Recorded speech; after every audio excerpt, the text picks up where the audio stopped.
सुरुवातीलाच एक महत्त्वाची बातमी आहे काश्मीर खोऱ्यातून।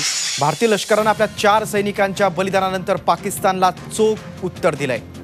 एएनआय या वृत्तसंस्थेने दिलेल्या वृत्तानुसार काल रात्री भारतीय लष्कराने पाकव्याप्त काश्मीरमध्ये घुसून पाकिस्तानच्या 3 सैनिकांना ठार मारले। लष्कराच्या या कारवाईत आणखीन एक पाकिस्तानी सैनिक जखमी झालाय। गेल्या आठवड्यात पाकिस्तानने अकारण केलेल्या गोळीबारात मेजर प्रफुल्ल मोहोरकर यांच्यासह 4 जण शहीद झाले होते। पाकिस्तान नियंत्रण काश्मीरमधल्या रावळकोटमध्ये भारतीय लष्कराने ही कारवाई केल्याची माहिती एएनआयने दिली।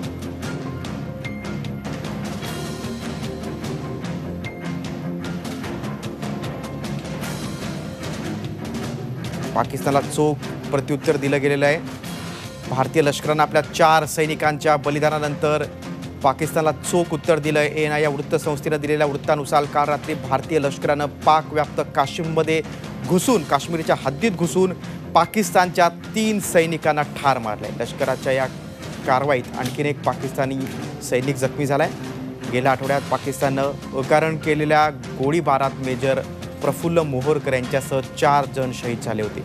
पाकिस्तान नियंत्रित काश्मीरमधल्या रावळकोटमध्येही भारतीय लष्कराने ही कारवाई केल्याची माहिती एएनआयने दिली। 2 दिवसापूर्वीच केंद्रीय गृहराज्यमंत्री हंसराज अहिर यांनी देखील पाकिस्तानला चोख प्रत्युत्तर दिलं जाईल असं स्पष्टीकरण दिलं होतं। आणि आज भारतीय लष्करानं निवृत्त लष्करी अधिकारी हेमंत महाजन आपल्यासोबत आहेत, आपण त्यांच्याशी चर्चा करूया। हेमंतजी, आपण बघतोय की पाकिस्तानच्या कुरापती या सुरूच आहेत आणि आता भारतानं एक मोठं पाऊल उचललेलं आहे। थेट पाकिस्तानच्या हद्दीत घुसून 3 पाकिस्तानी सैनिकांना मारलेलं आहे। या कारवाईबाबत काय सांगाल?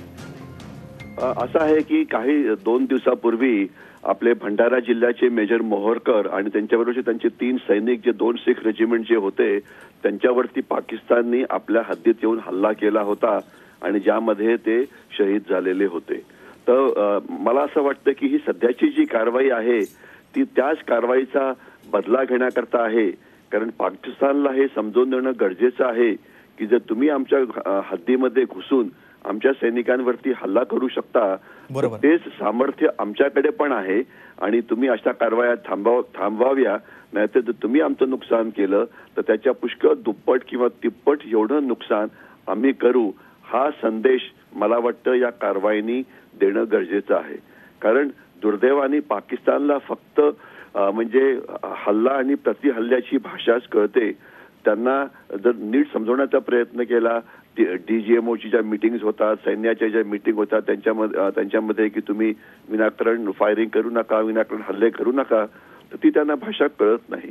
परंतु त्यांना ही शक्तीची जी भाषा आहे तीच त्यांना कळते आणि मला वाटतं म्हणून त्याकरताच त्यांना एक हा मेसेज देण्याकरता की आम्ही सुद्धा तुमच्यावरती असेच हल्ले करू शकतो, हा हल्ला आपण केलेला आहे आणि जो यशस्वी झालेला आहे आणि त्यामध्ये पाकिस्तान सैन्याचं सुद्धा पुष्कळ नुकसान झालेलं आहे। अगदी बरोबर आहे। हे म्हणजे हाच मुद्दा महत्त्वाचा आहे। जशास तसं उत्तर दिलं पाहिजे। आपले 4 भारतीय जवान शहीद झाले होते आणि त्या घटनेचा बदलाच भारतीय लष्कराने घेतलेला आहे। थेट पाकिस्तानच्या हद्दीत घुसून 3 पाकिस्तान सैनिकांना मारलेलं आहे आणि अशीच मोठ्या कारवाईची भारताने अशीच मोठी कारवाई करावी अशीच अपेक्षा देखील सामान्य जनतेकडून व्यक्त होते।